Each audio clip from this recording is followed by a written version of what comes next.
During the span of 1509 to 1547, Henry VIII of England had 6 wives, each ending in different ways, some with larger ripple effects throughout England. Daughter of Spanish monarchs Ferdinand and Isabella, she was betrothed to and married Henry's older brother, Arthur. But then Arthur died, so Henry slid in. Their union began well, and Catherine was known well as a dedicated queen. However, the fact that Catherine was unable to produce a male heir put a strain on their marriage. On the other hand, she was able to produce a daughter who would later be known as Bloody Mary. Due to these strains, Henry became fixated on Anne Boleyn, but we'll talk about her later. After the annulment of their marriage, Catherine was banished and stripped of her title as queen, dying in 1536. Now on to the reason for Catherine and Henry's divorce. Anne Boleyn. As an assistant to Catherine of Aragon, Anne was able to draw the attention of Henry, which sparked a long chain of events. Henry's infatuation of Anne fueled his desperation for an annulment from Catherine and a male heir. Henry's actions, defying the Pope's wishes against divorce, led to the separation of the Church of England and the papacy in Rome. In 1533, Anne finally became queen. However, the pressure to produce a male heir was immense, and the birth of a daughter, Elizabeth I, did little to please the king. Anne's rumored affairs made her vulnerable, and accusations of adultery and treason were fabricated. Anne was arrested, tried, and condemned to execution by beheading in 1536, just 3 years after becoming queen. Although Henry's infatuation with Anne Boleyn may have sparked the Protestant Reformation in England, his next wife, Jane Seymour, is thought to have been his favorite wife. This is because Jane gave Henry what none of the other wives could, a male heir, Edward VI. As made clear by his previous wife, Henry has a thing for his wives' assistants, with Jane Seymour being an assistant to the previous queen, Anne Boleyn.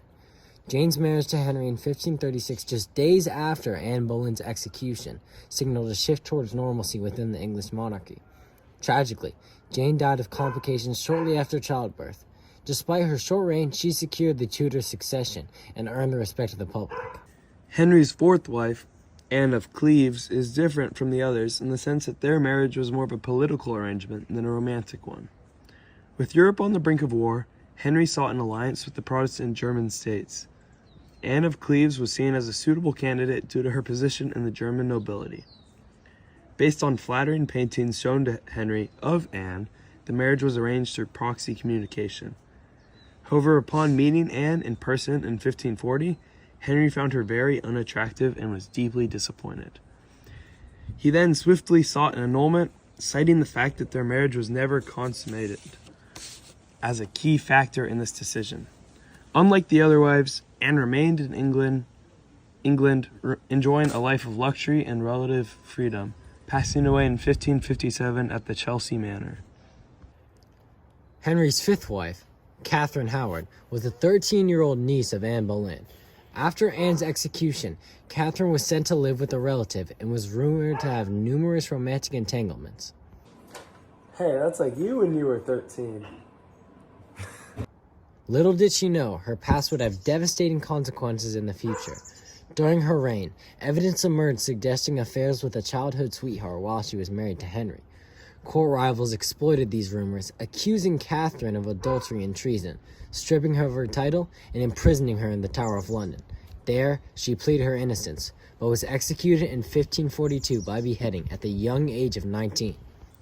Henry's 6th and final wife, and 3rd Catherine, Man, he really likes Catherine's and Anne's, doesn't he? was Catherine Parr, whom he married only 4 months after the execution of Catherine Howard. Married to Henry in 1543, Catherine took on the complex role of stepmother to his 3 children, Mary, Elizabeth, and Edward. She brought a sense of unity within the family, promoting education and religious tolerance. Her calm and intelligent demeanor brought a much-needed sense of peace to the court. Unlike Henry's other wives, Catherine outlived the king. She remained by his side until his death in 1547, ensuring a smooth transition of power to his young son, Edward VI. Catherine, finally free, married her true love, Thomas Seymour. Seymour? Like Jane Seymour?